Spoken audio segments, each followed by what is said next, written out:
Hello friends, welcome to தியா சமையல். இன்னைக்கு நம்ம சமைக்க போற ரெசிபி என்னன்னா முருங்கைக்கீரை சேர்த்து ஒரு பொரியல் தான் பண்ண போறோம். இந்த பொரியல் பார்த்தீங்கன்னா ரொம்ப ஈஸியா ஒரு 5ல இருந்து 7 நிமிஷத்துல செஞ்சு முடிச்சிடலாம். இந்த முருங்கைக்கீரையில எக்கச்சக்கமான அயன், கால்சியம், மினரல்ஸ் இருக்கறனால இந்த ரத்த சோகை இருக்கிறவங்க அடிக்கடி இந்த கீரையை செஞ்சு சாப்பிட்றது ரொம்ப நல்லது. இப்பதான் ஃபர்ஸ்ட் டைம் என் சேனலை பாக்குறீங்கன்னா என் சேனலை சப்ஸ்கிரைப் பண்ணிட்டு பக்கத்துல இருக்க பெல் ஐக்கானை மறக்காம கிளிக் பண்ணிக்கோங்க. அப்படியே இந்த வீடியோக்கு ஒரு லைக்கையும் போடுங்க. வாங்க இப்ப எப்படி செய்யறதுன்னு பார்க்கலாம். 3 முழு கையளவுக்கு கீரை எடுத்திருக்கேன். இந்த கீரையில பார்த்தீங்கன்னா குட்டி குட்டி பூச்சி இருக்கும். அதனால நல்லா கீரையை தட்டிட்டு க்ளீன் பண்ணி எடுத்துக்கோங்க. 3க்கு 4 வாட்டி நல்லா கழுவி எடுத்து வச்சுக்கோங்க.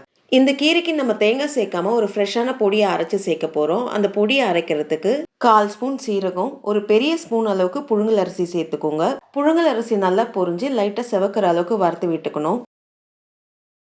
அரிசி ஓரளவுக்கு பொரிஞ்சு லைட்டாக செவந்து வந்திருக்கு. இப்போ இதில் 2 டேபிள் ஸ்பூன் வறுத்த வேர்க்கடலை சேர்த்துக்கிறேன்.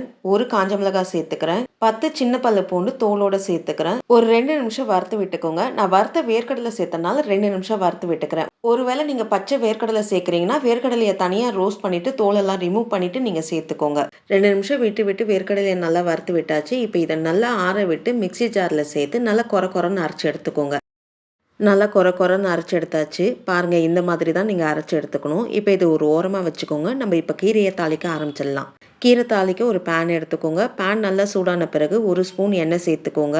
எண்ணெய் நல்லா சூடான பிறகு 1/2 ஸ்பூன் கடுகு சேர்த்துக்கோங்க. 1/4 ஸ்பூன் சீரகம் சேர்த்துக்கோங்க. 1/2 ஸ்பூன் உளுந்து சேர்த்துக்கோங்க. உளுந்து லைட்டாக செவக்கிற அளவுக்கு வறுத்து விட்டுக்கோங்க. உளுந்து லைட்டாக செவந்து வந்துருச்சு. இப்போ இதில் ஒரு காஞ்ச மிளகாவை கிள்ளி சேர்த்துக்கோங்க. கொஞ்சம் பெருங்காயத்தூள் சேர்த்துக்கோங்க. பெருங்காயத்தூள் சேர்த்து ஒரு 5 செகண்ட் அந்த எண்ணெயில் நல்லா வறுத்து விட்டுட்டு ஒரு பெரிய சைஸ் வெங்காயத்தை நறுக்கி சேர்த்துக்கோங்க. வெங்காயம் நல்லா சாஃப்ட் ஆகிற அளவுக்கு வதக்கி விட்டுக்கணும். அதாவது அந்த வெங்காயம் கண்ணாடி மாதிரி மாறும் தெரியுங்களா, அந்த அளவுக்கு வதக்கி விட்டுக்கணும்.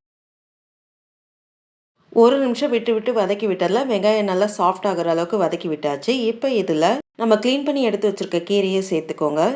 கீரை சேர்த்து எல்லாம் ஒன்று சேர நல்லா கிளறி விட்டுக்கோங்க. இப்போ பார்க்குறதுக்கு கடாய் ஃபுல்லாக இருக்கிற மாதிரி இருக்கும். ஆனால் அது வதங்கி நல்லா சுருண்டு வரும்போது கடாயில் கால் பக்கத்துக்கு தான் இருக்கும். கீரை வதங்கி ஓரளவுக்கு சுருண்டு வந்திருக்கு. இப்போ இதில் தேவையான அளவு உப்பு சேர்த்துக்கோங்க.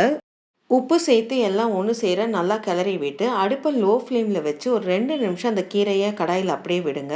தண்ணி எதுவுமே சேர்க்காதீங்க. கீரையிலேருந்தே நல்லா தண்ணி விடும். அதனால் மூடி போடாமல் 2 நிமிஷம் லோ ஃப்ளேமில் வேக விடுங்க.